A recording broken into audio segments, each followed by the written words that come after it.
You're listening to Superflexology, a Superflex-focused fantasy football podcast with your hosts John Bauer and Mitch Sorensen.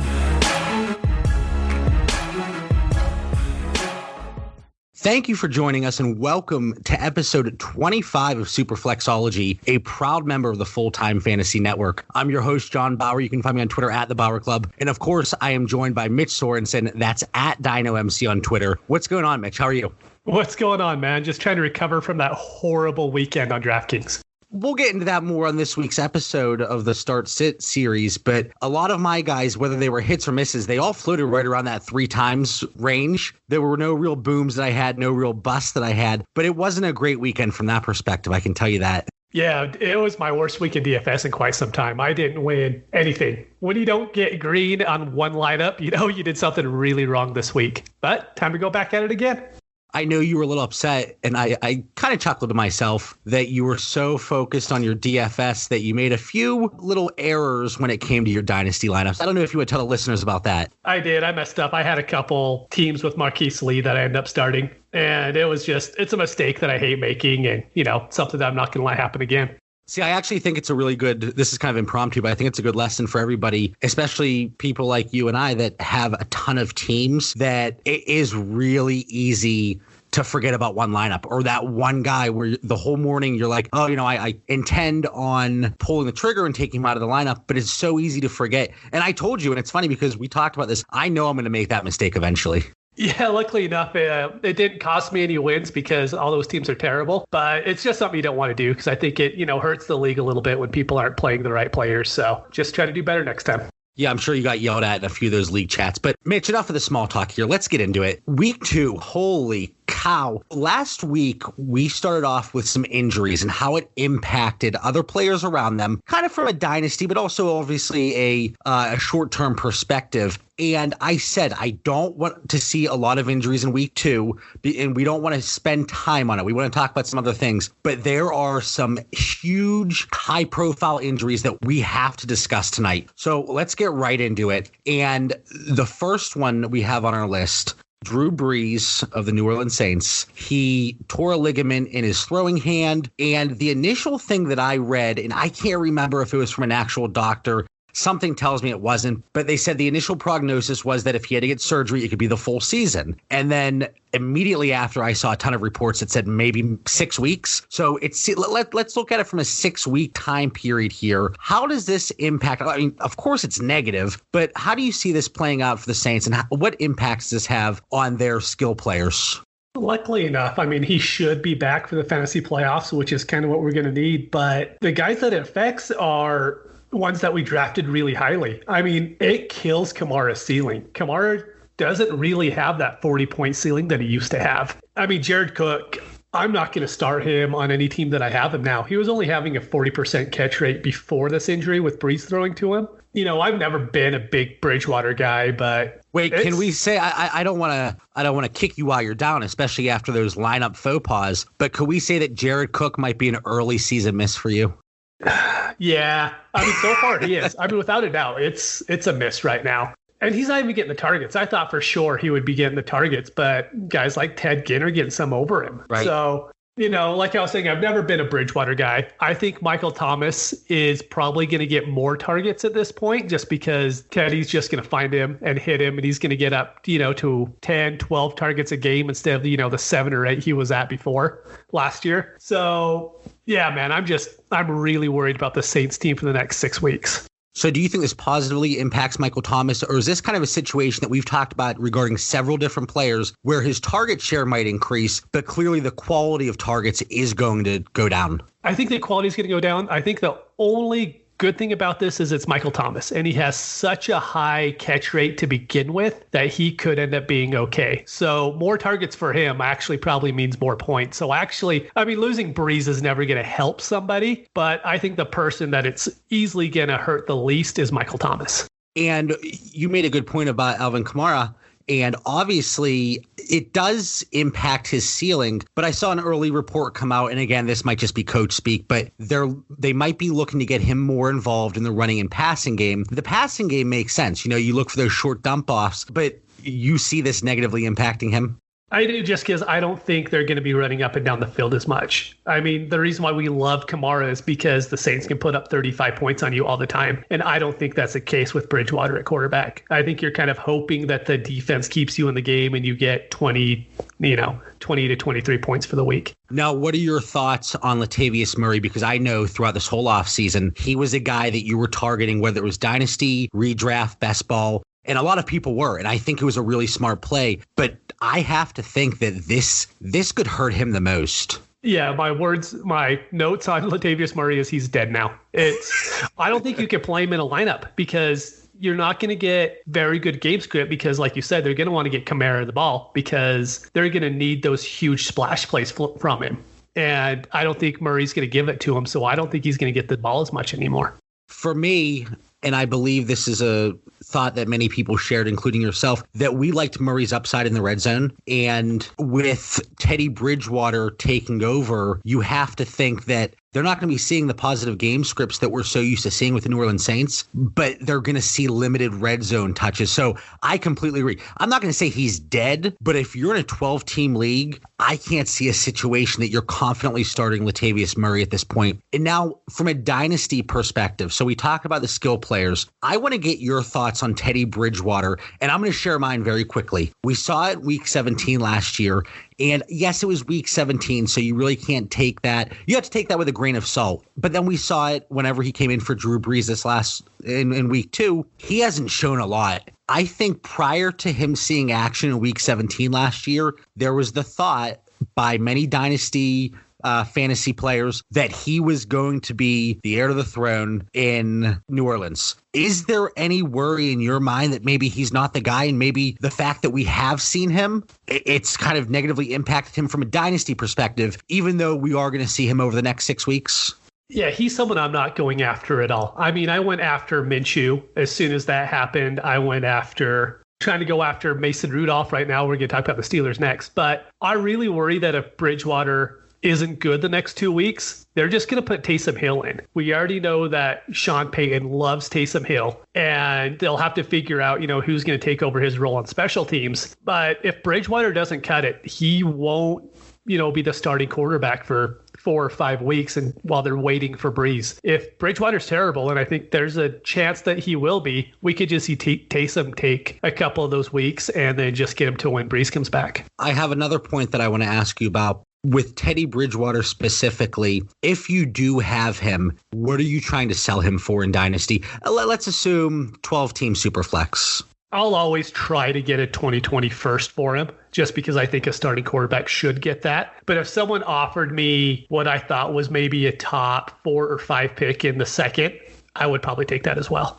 I definitely think that's fair. And before we saw him, and this was early in the offseason, it was whenever he was going to go to Miami, and then obviously that didn't pan out. But I paid a 2021 first, and it was a 14-team league. So I would say value-wise, that's pretty much on par with what you just said, a top 15, 16 pick in a 12-team Superflex league. So if I could get that return now, I would absolutely pull the trigger, because I do have a worry that he is not the long-term answer based on what we've seen. Limited sample size in New Orleans, obviously, but I don't think he's the guy moving forward. I've seen speculation when it came to the Pittsburgh Steelers, and that's going to be the next team we're going to talk about. But before we get there, what do you think? And this kind of came up in a league chat earlier today.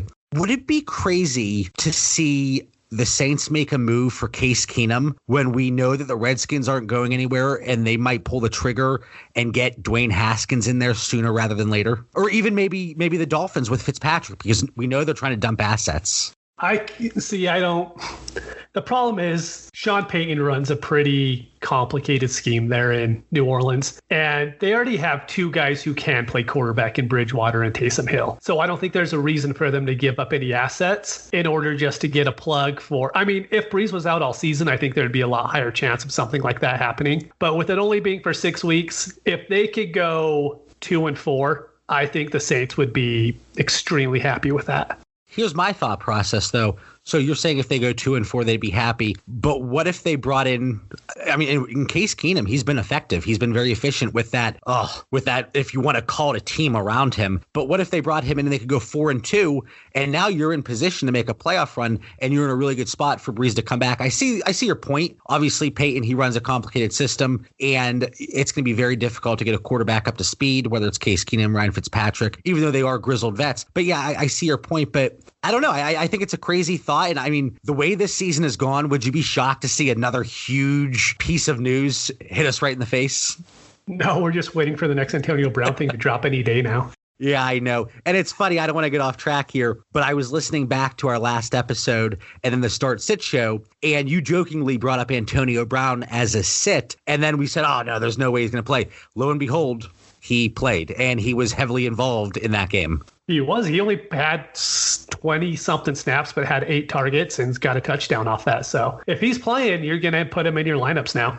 Yeah, that was a mistake that I made. Even though the guys that I put in over him, it wasn't a huge discrepancy. But again, we're kind of getting sidetracked here. But let's go to, and this is kind of a good segue, Antonio Brown's, one of his former teams now, the Pittsburgh Steelers. We found out earlier today that Ben Roethlisberger, due to the elbow injury, he is going to miss the entire season. As a Pittsburgh Steelers fan, I just kind of shrugged. I have very low hopes for the Steelers at this point. Prior to the season, I am on record as saying that they were going to go 10-6, get into the playoffs, lose in the wild card. To steal a quote, playoffs, there's absolutely no way at this point. So with Ben Roethlisberger missing the rest of the season, let's talk about Mason Rudolph first. What are your thoughts on him from a short and longer term perspective?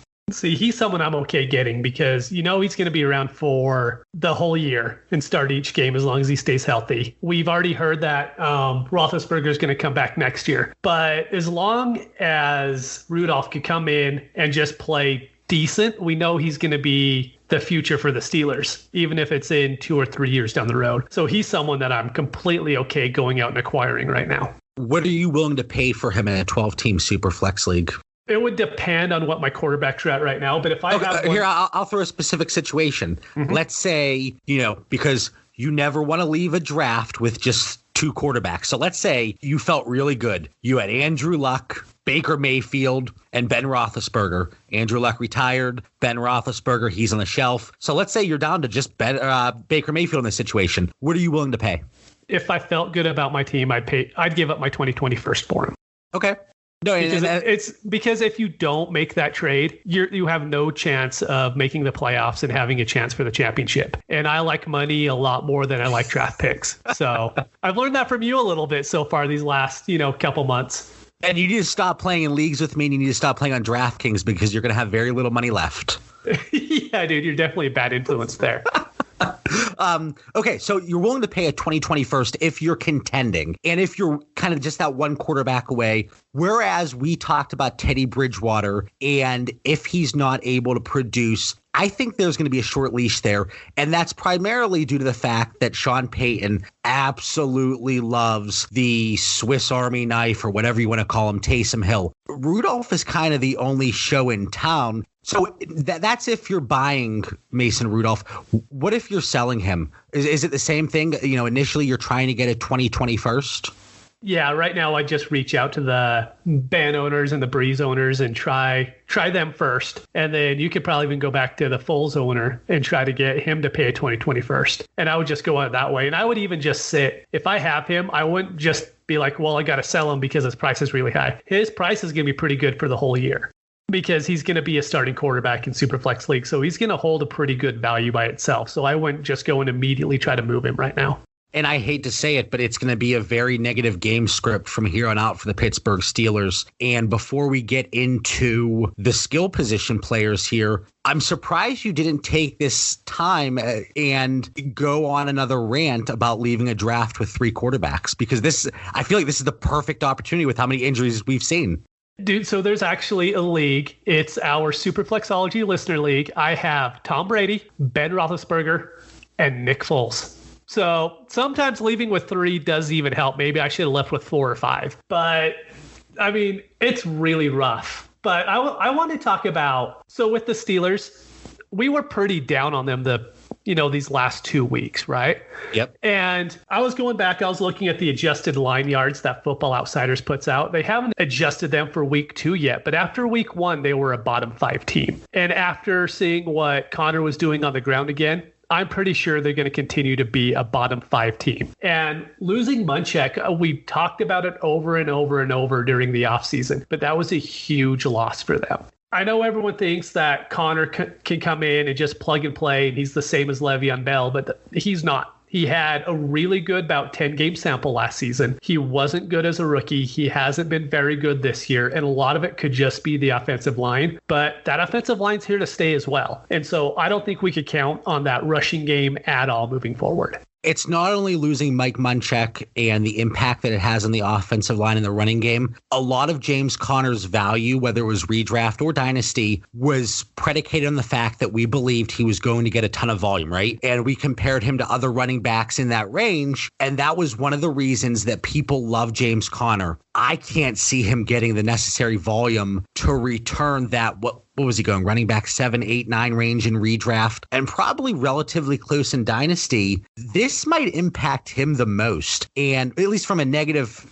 perspective. And it's not necessarily an easy schedule coming up for the Steelers. 49ers, who have already shown that they're a strong defensive team. Bengals, that's going to be an interesting one because I think both teams are down right now. But then the Ravens and the Chargers, those are not going to be positive game scripts for James Conner. And the short-term outlook is not good. So let me ask you a question before we get to the receiving core. James Conner, if you have him, are you selling him? If you don't have him, are you buying him?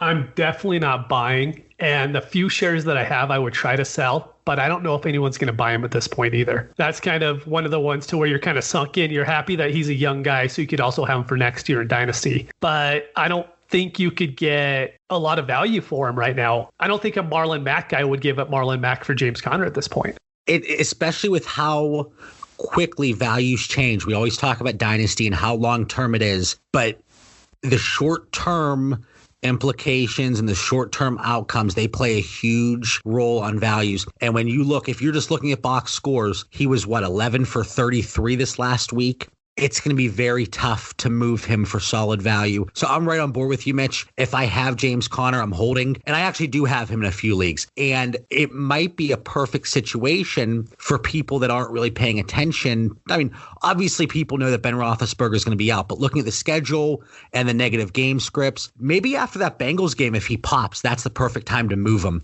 And you said you're not buying him, correct? No, I'm not. Unless, if I was a team that was completely out of it and I thought I could get him for cheap and maybe flip, maybe not Devontae Freeman, because I don't know if that would happen, but a guy like that who's aging that I would be able to get rid of for James Conner because the James Conner guy wants to compete this year. Now, we've talked about Mason Rudolph and we've talked about Ben, and you made the statement that word came out that, was it a quote from Ben saying that he signed a 3-year deal and he's going to play out that commitment? Is that what he said? There was something along those lines? Yeah, it was a press release and he came out and said, just like you said, that the Steelers, made that commitment to him and he completely plans on fulfilling that himself. So I think he's going to come back next year without a doubt now. Now, let me ask you a question because this came up it came up in my office today. Everybody, they're NFL experts and they're Pittsburgh Steelers experts. And sometimes, it's tough to listen to, I'll be honest. But they talked about, Ben's career and if he was going to retire. So let's say he doesn't retire. He comes back next year. But let's say, and I think this is extremely realistic at this point, the Steelers go 3-13 or 4-12, and they're a very early pick. Obviously not as early as the Miami Dolphins because there's no way that team wins a game. But let's say they're a top 5, 6, 7, 8 pick. A quarterback could be on their radar. Do you think there's any possibility that the Steelers do target a quarterback? And even though Ben is missing the rest of the season, would you possibly even try to sell him based on that worry? I think he's going to be the quarterback next year. And the reason why I don't think it's a huge chance of it happening is the Steelers have a lot of holes. Their linebackers aren't very good. You correct me if I'm wrong on this. You know far better than I do. You could probably knock every position, and I'll agree with you. So go ahead. Yeah, exactly. Pretty much everything but running back. I think James Conner is fine. They don't need DeAndre Swift to come in. You know what I mean? But every single other position, they need help. What would happen they have a top 7 pick. I would much rather them go get Jerry Jeudy, pair him with Juju, and then have Ben play, and then Ben has 2 super elite wide receivers again. I would much rather see that than have them draft a rookie quarterback. Yeah, there's a lot of possibilities, and it's going to be very interesting to keep an eye on this. And one thing, especially here in Pittsburgh with the local media and even the national media, we've seen in the past how quickly Ben will change his mind on things. So I think it was after the Jaguars game last year, 2 years ago, it's all blending together at this point, that he said, oh, I'm thinking about retiring. And it's like, wait a minute. Last week you were saying that you're in the prime of your career. And then the week after he says he's retiring, he says, oh, no, I'm good now. So I don't know. I do have a slight concern, maybe more than people outside of the Pittsburgh market. But yeah, like I said, it's gonna be very interesting. So you're not buying Ben, correct? If you could buy him for super cheap in a super flex league. If he was super cheap, I would. I mean, if I could pick him up for 2022nd, would you do that? Probably, yeah, because he would be around next year. Okay. And then Rudolph, we talked about you're willing to spend a 2021st if you think you're contending and you're really a quarterback away. So that situation, Andrew Luck retired. You have Baker still, and then Ben got hurt. So we talked about the impact this has on James Conner. Now let's get to Juju and the secondary receivers. And, in this category, we'll throw Jalen Samuels in there as well. What are your thoughts on this receiving core as a whole? See, I think Juju's still going to be fine. He's still going to get enough targets. He probably doesn't have that top 5 ceiling that he had with Ben, but he's still going to be, I think, a wide receiver 1. But I think it kills the other wide receivers from Moncrief to Switzer. And I know I have to interject real quick. And I know I've been trying to work on not interrupting you. And as I called you out for maybe your early season Jared Cook miss, I am going to 100% own my take all offseason of Dante Moncrief. Granted, and similar to Jared Cook, especially in Dynasty, you could get these guys pretty late. But I got in Twitter battles, arguments with people. Hell, I think you and I, Mitch, we argued about this, and I was very adamant that Dante Moncrief was going to make an impact. If I could say I'm wrong in several different languages, I would, because that's how wrong I was. So I'm going to let you get back to what you were saying, but I just had to own that one. I couldn't let that sit on my chest, weigh on me any longer. Oh, there's another one I want to bring up later that I need to own. But yeah, dude, these wide receivers aren't good. I know everybody is on James Washington, you need to go out and get him now because they hooked up so much in the preseason, which it was true they did, but they were also playing against people that aren't in the league anymore. I don't think James Washington is that good to begin with. I think the only other receiving piece that I want is Vance McDonald. Yep. Just because I think you could chalk him in for 4 catches, 40 yards a game, and then you might get 5 or 6 touchdowns. And after that, I don't think you could say any other wide receiver on the team, you could line him up for that each week. I'm completely on board there. I actually do think that it hurts me to even say this. James Washington, he's going to have a chance to emerge as the wide receiver 2 on the team. I actually, based on what I've seen, he's made some spectacular plays. It hasn't been many, but Deontay Johnson's going to get his shot too at being the number 2 actual receiver. But I'm on board with you. Vance McDonald is the true second receiving option on this team. And even if Washington or Deontay Johnson really separates themselves and becomes the wide receiver 2, unless you're in a deeper league, a 14, 16 team league, or you're covering a lot of buys or you have injuries, you're never going to feel confident in starting those other receivers. So Juju, I agree with you. I think he takes a slight hit, still could be a wide receiver 1 when it's all said and done. James Conner, I would be shocked to see him finish as a top 15 back at this point. I think you're on board with that, right? Yeah, definitely. And then Vance, I was screaming during those 2 touchdowns that he had on Sunday. I just kept screaming the Vance dance, and my family thought I was crazy. But secondary receivers, are you buying any of them if you can get them relatively cheap? I know that you did try to buy Deontay Johnson in some of our co-owned leagues. I did, yeah. He's someone that I like because that first game, they were throwing him fades in the end zone. He's like 5'10". When you see that happening, you know the coaching staff is drawing up plays specifically for him. But, I mean, I would get him now if they're cheap, but he would be the only one that I'd be willing to buy because I'm not going to pay the inflated price for James Washington right now. And it's going to be tough to buy them right now, too, because of the performance that we've seen from Dante Moncrief. And that perceived value is going to rise. I guarantee you, if you go to an owner right now that has Deontay Johnson, especially James Washington, that price is going to rise. Whether it should or shouldn't, that's a different issue. But the perceived value, especially with that Mason Rudolph to James Washington connection, the rapport they have, the connection to Oklahoma State. You mentioned, Mitch, the preseason hype that was building with their connection. It's going to be really tough to buy him for a reasonable price. And they're people that I'm not trying to acquire. Jalen Samuels, any value change for him from what you thought previously? Connor's coming back, right? They said his injury isn't that bad. Yeah, so it's funny because obviously we're running through some injuries, and Ben's injury obviously overshadowed James Conner, but he did leave the game early and had the knee injury, but they did come out and say that they don't believe it's serious. Yeah, like he's just not someone, even if he is going to be the starting running back for a few weeks, that I want to go out and buy. He doesn't provide, I don't think he's any different than most of the other backs in the league and probably the ones you already have on your team.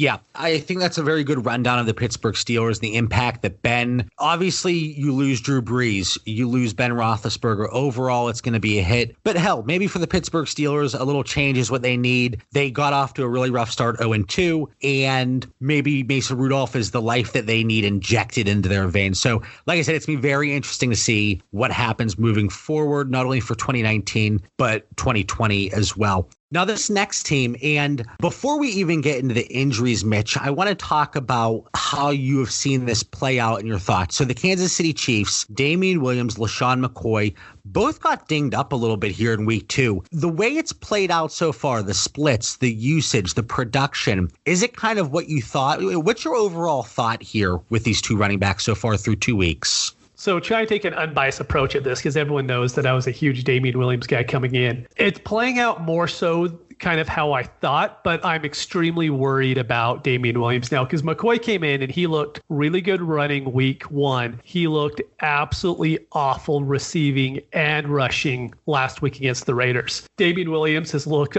awful running, but he's looked completely fine, just like he did last year, catching the ball. So he still provides that floor for you. But I don't think there's a huge worry about McCoy coming in and taking over that backfield anymore. He doesn't look good. I mean, looking back, Carlos Hyde looks a lot better for the Texans than McCoy looks for the Chiefs. But I also think Damian Williams doesn't have a secure hold on this job anymore. I could see Darwin Thompson coming in and just taking it over if one of these backs misses a game. You're looking at it more from a Damian Williams losing his job perspective, and heck, a lot of people are, so I don't blame you with that. I have a slight concern. Now, he's doing exactly what we expected in the passing game. He's made some fantastic catches. He's done some good things after the catch. But from a running perspective, both McCoy and Williams in week 2 looked horrific. In week 1, LaShawn McCoy, he looked really strong. Damian Williams still getting the red zone work. My worry is that we're just going to see Mahomes absolutely take over and go nuts this year and shatter every record. It's going to be an issue for Damian Williams. And I want to bring this up, and you might not have an answer, but why are teams trying so hard to stop the run against the Chiefs? The Raiders, it seemed like they had a very clear game plan that they wanted to stop the run, and they did just that. Williams and McCoy, hell, I don't even know if they averaged 1 yard per carry, but why are these teams not trying to stop the pass when their opponent has the best quarterback in the NFL? I don't understand it. It's really bad coaching, but I don't get it at all. And you would think that in the near future, teams might change up their defensive scheme. So the Chiefs have the Ravens, Lions, Colts, Texans. And I think that Ravens game, just because of how fast paced it could be, I think Damian Williams could be more involved in the passing game. But we kind of digress here. Let's talk about the injury. So Damian Williams, he had a knee injury. It seems like he's okay now. The Chiefs don't seem concerned. But LaShawn McCoy, and this is interesting because earlier today you actually sent me a screenshot and it said just that. Damian Williams, no issue. The Chiefs didn't comment on LaShawn McCoy,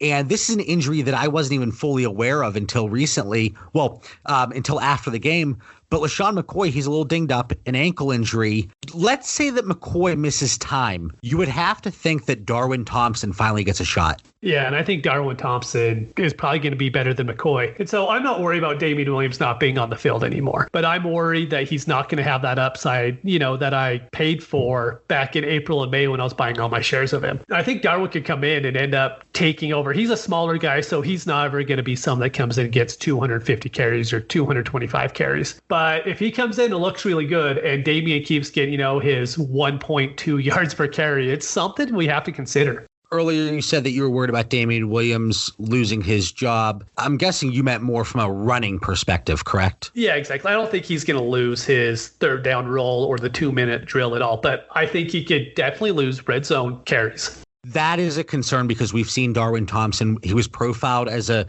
between the tackles runner, and Damian Williams, this is his job to lose. And we've talked about it time and time again. And he might be doing just that, Mitch. And I hate to say it, I really do. But he's still going to be involved in the passing game. So there's always that silver lining there and something for us to look forward to. But we saw it in week 1.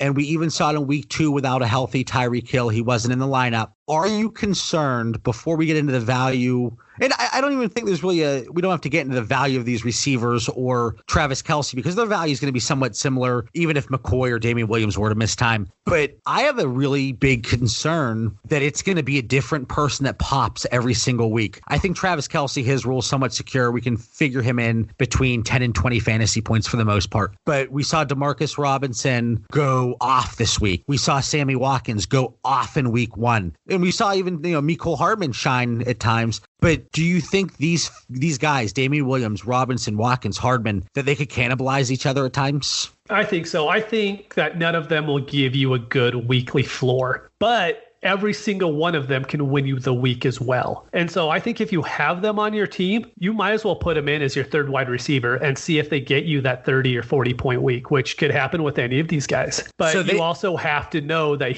they could give you a 4 or 5 point week as well. Right. And it seems like if Watkins, he went off in week 1, he still got targets, but he was really held in check in week 2. And then maybe next week, the Ravens, they look to shut down Demarcus Robinson and Damian Williams goes off in the passing game. And I think Travis Kelce is an absolute monster, so I don't think you can absolutely shut him down. But those are my worries with Damian Williams. Now, let me ask you this, because this is the $1 million question. And even though you and I agree on a lot of things, this is one thing we did not agree on early in the offseason. Damian Williams, are you selling him or buying him in Dynasty, depending on if you have him or not? I'm not selling him just because, and this was the issue that I ran into, because I bought him. I got a lot of shares back in April and May when you could pay kind of a mid to late 2019 first for him. But I mean, we know the 2020 firsts are worth a lot more than those 2019s were. And I don't think you could get a first for Damian Williams right now. And that I would need at least that much in order to move him.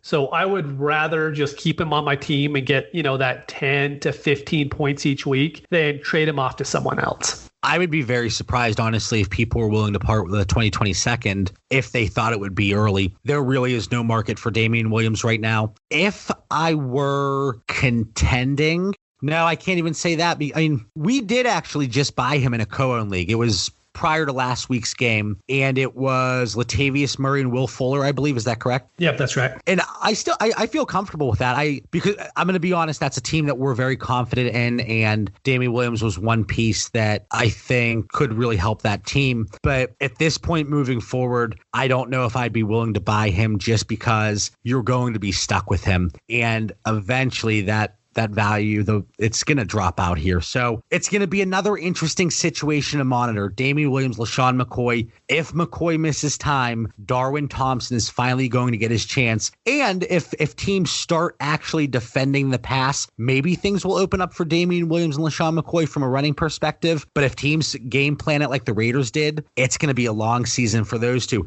But the rest of the offense is going to flourish. We have one more player and team impact that we want to talk about, and this one's kind of fresh. The Dallas Cowboys, Michael Gallup, 2 to 4 week time frame here. They went in, did some things with his meniscus. It looks like they cleaned it up a little bit. Before we get into anything else, do you think this might be a good time to buy Michael Gallup? If you can, yeah. He's looked great these 2 weeks. And he looked pretty good last year for a rookie as well. He got really overlooked because, he's on that Cowboys offense. But he's looked great this year. I'd be more than happy to go out there and buy him. His usage is probably what excites people the most because, like you said, we saw the talent last year. But the way, this Dallas Cowboys offense, it's the greatest show on turf, I guess. Yeah, especially this week. Playing Miami, they'll probably put up 50 on him by second quarter. Right. So what would you be willing to pay for Michael Gallup? Let's say you are in this situation. Let's say you're not contending. So you're kind of looking to clean house and you're building for 2020. What veteran type player? And I apologize, Mitch, this wasn't in the show notes, but I'll put you on the spot here. What veteran type player are you going to move for Michael Gallup? What about someone like Jamison Crowder? Someone who is going to give that contending team a lot of catches, whenever Sam Darnold comes back. But a player like him, maybe it's Emmanuel Sanders, someone that's going to be putting up good weekly points for a contending team. And then they could send Gallup to a rebuild where he could kind of sit for another year. See, I would have said yes to Jamison Crowder, but just because of how short-sighted the dynasty community is, the game against the Browns here, and full disclosure, we're recording here Monday night. It's only halftime of the game, but I don't think Crowder has a catch. So I think that's going to be freshen people. He has 1 target, 0 catches, but I think that's going to be an issue if you try to move Crowder. But I really like the Emmanuel Sanders take. And maybe if you added a little something to that, to a contender, if they really need a receiver, that could be a really good one. And, it's tough because you really have to walk that fine line and find the perfect team that has, like you said, they need that wide receiver production today to help them move along in the season. And maybe Gallup sitting on their bench for 4 weeks, it's not really going to help out. So you already mentioned the Miami Dolphins. They're up next. Who is somebody that's going to make an impact for the Dallas Cowboys? And again, we always talk about dynasty, but let's look really, really short term here. Against the Miami Dolphins in week 3, who's a guy that's under the radar that you think could pop for this team? Yeah, since it's only 2 to 4 weeks, I don't think it's really going to change the values that much, but it's Devin Smith. We were talking about him a few hours ago, and he was a second-round draft pick for the Jets back in 2015, and he ran, I believe it was even like a 4.40 in the 40-yard dash. He had a really good 3-cone time. He's someone who could come and fit that role perfectly. I do think that Dak, I don't think he's going to go out and try to throw deep passes to Devin Smith, but he's at least on the field. I know last week he went 3 for 74 yards and had a touchdown with it too. So if I had to guess, that's who I would choose. Now, this is another hot ticket item, the big discussion point throughout the offseason. Tony Pollard, do you think there's any chance that he gets used more than we saw in the first 2 weeks? Now, one thing that I did want to say, if you look at snap shares and where these guys are lining up, I thought, okay, maybe there's a chance that, because I haven't seen obviously every snap the Dallas Cowboys have played, and Randall Cobb, he really runs out of the slot a lot, but I thought, okay, maybe Michael Gallup ran out of the slot and Tony Pollard kind of fill that role as well. But Gallup was out of the slot less than 10 times so far this season. Do you think because of the Michael Gallup injury, Tony Pollard could see more action? Or do you think maybe Tony Pollard sees more action because the Cowboys are up 40 points by halftime? The second point, definitely. They're going to be up. I don't think we could put any stock in Miami keeping a game close now until we see it. And if you have Pollard, you can think about him as a flex play this week because he's going to get work. They're not going to run Zeke into the ground against Miami. And I don't think Pollard's usage is going to go up at all based on Gallup being hurt. And so I think you have one more week to where you could use Tony Pollard. And after that, he's probably going to be on the waivers. I don't want to take an early season victory lap, but I know many people thought that he was going to be fantasy relevant even with Ezekiel Elliott getting such an extensive workload. I don't know. Again, I don't want to take the early season victory lap, but I'm going to start taking a slight jog, not quite a full sprint yet. And maybe this is a guy that we talk about during our Start Sit show in DraftKings, in DFS. Is Devin Smith a guy that you might fire up? I haven't seen his price yet. Not yet. So after last week, I decided to go back and start looking at the guys that I want. And I targeted people that just didn't project for a lot of targets. I was trying to get the high upside, and it was a huge mistake. So this week, I'm going to go for the higher target guys and just go from there. Okay. All right. So again, not really dynasty value changes. The only situation, and Mitch, I think there was a great point, maybe like an aging veteran that can give you production now if a team is looking to make a push and they need that wide receiver spot covered. Most likely, though, we're not going to see many trades involving Michael Gallup, so temper your expectations in being able to buy him if you're a rebuilding team. Before we wrap things up, 2 quick segments we want to run through, and one is the same thing we did last week. So as opposed to buying low, it's players that you think the trend continues and you're willing to buy a little bit higher than the current market value. And Mitch, you had two guys that you wanted to touch on real quick. I did. One of them's your guy. It's John Brown. He just fits what Josh Allen does perfectly. He's already had 18 targets on the year, and they haven't been in a negative game script at all. They've actually been leading in both of their games. And with John Brown he's ninth in air yards in the league so far. And he has a 27% market share, almost 200 yards receiving over both games. He just fits what Josh Allen does so well that I'm willing to go out and acquire him now. And he's also someone that I don't think the owners are going to have a hard time selling just because it's John Brown. He plays for Buffalo. They know they play two pretty weak teams. And I think he's someone that's actually acquirable. And again, roster construction is so important when determining the values and, the trade values for specific players. But if John Brown is on a team that is not competing in your league, he really is somebody that you can acquire. And I'm looking at numbers right now. He went 25 fantasy points in PPR in week 1, 14 in week 2. He is one touchdown away. And this is crazy to me. He's one touchdown away from being wide receiver 5. Again, really early in the season, only 2 weeks. But John Brown, based on his usage, he's a wide receiver that I would feel very comfortable putting in my wide receiver 2 spot. A little bit older, a guy that doesn't have the razzle dazzle that other wide receivers have. Absolutely willing to buy him if I'm contending. And I know for me, I would be willing to pay a 2022nd. I don't know about you, Mitch. Yeah, definitely. And then who's the other guy that you wanted to bring up for our listeners? And surprise, surprise, it's a guy that I'm fully on board with, but take it away.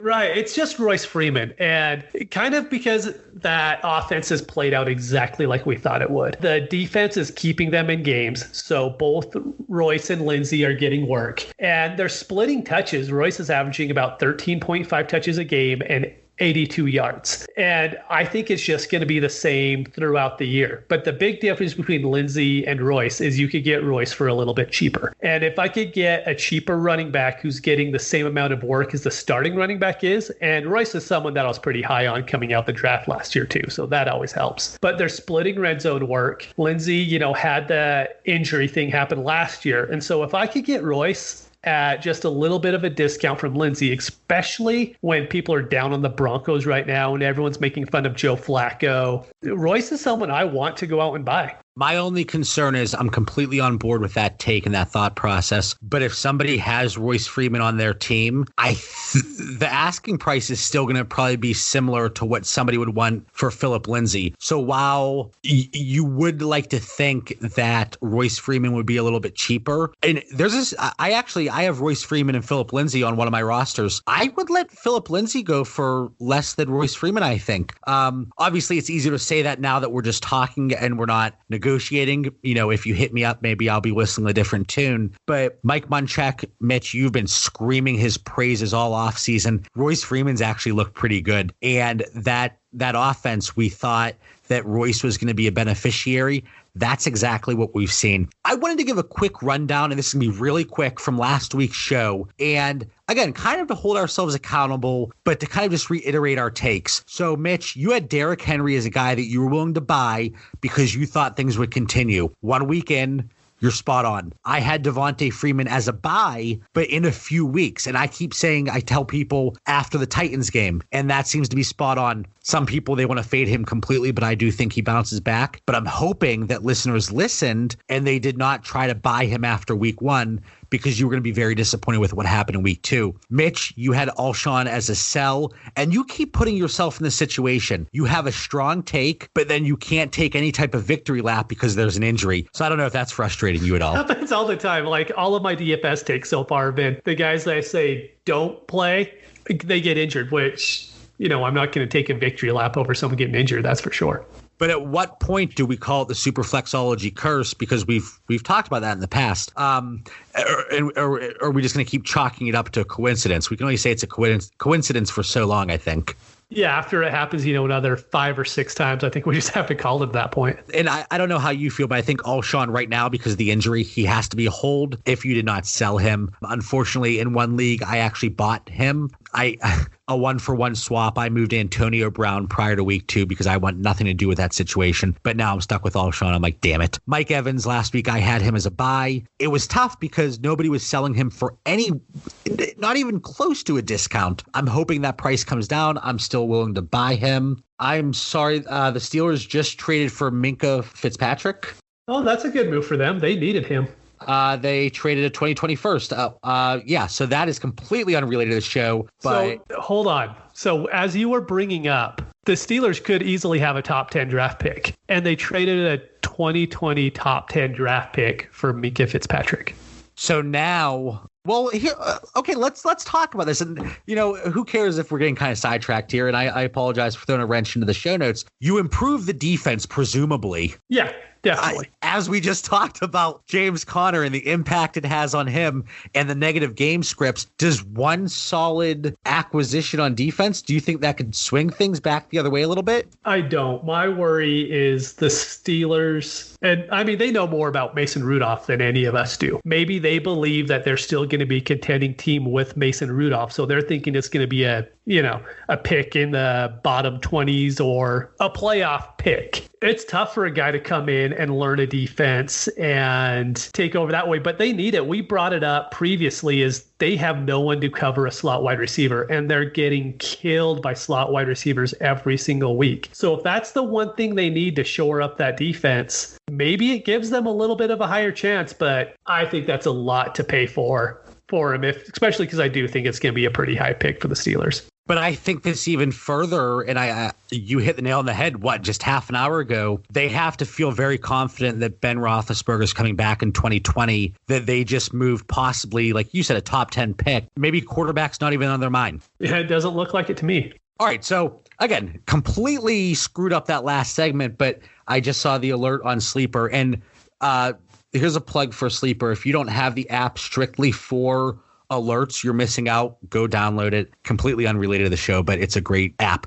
The last guy that I thought was a buy, and I'm hoping you bought him before the Dolphins game. I said Sony Michel was going to pop. He had 21 carries, I think, and I'm hoping that continues here on out. I still don't think he's a buy, just to throw that out there. All right, well, dude, 0 targets in like the 57 snaps or whatever that he's ran. I don't want a running back that is never going to catch the football. And that's crazy to me. And not the fact that you don't want a running back that's not going to catch the football, but the fact that they talked him up all offseason and he hasn't had one target yet. It's Jordan Howard. He's better than Jordan Howard, but it's pretty much exactly what happened with the Chicago Bears last year and Jordan Howard. They're like, oh, he's going to be out. He's going to be catching passes. We're lining him up all over the field. Heard the exact same thing about Sony Michel, and they haven't thrown to him once yet. And I will tell you, I was fooled by Jordan Howard last year, and I guess I'm being fooled by Sony Michel this year.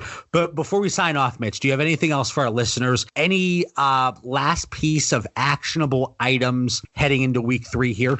Don't sell yet. At least give yourself a quarter of the season before you call yourself not a contender and you start selling your pieces. These first 2 weeks have been absolutely crazy. I have some teams that I was very confident in. They're going to probably start 0-2 and 0-3, but at least give yourself 4 games to go out there and see how your team's going to do, and then sell or make a choice at that point if you're going to compete still. That is a fantastic point. And as much as I love the off season and the hype leading up to the season, all the moves and positioning and jockeying for potential playoff positions, putting yourself in that situation, that week 4, 5, 6 mark, I absolutely love it because people are buying because they think they're contenders. People are selling because they think that it's time for them to rebuild based on how the season's progressed.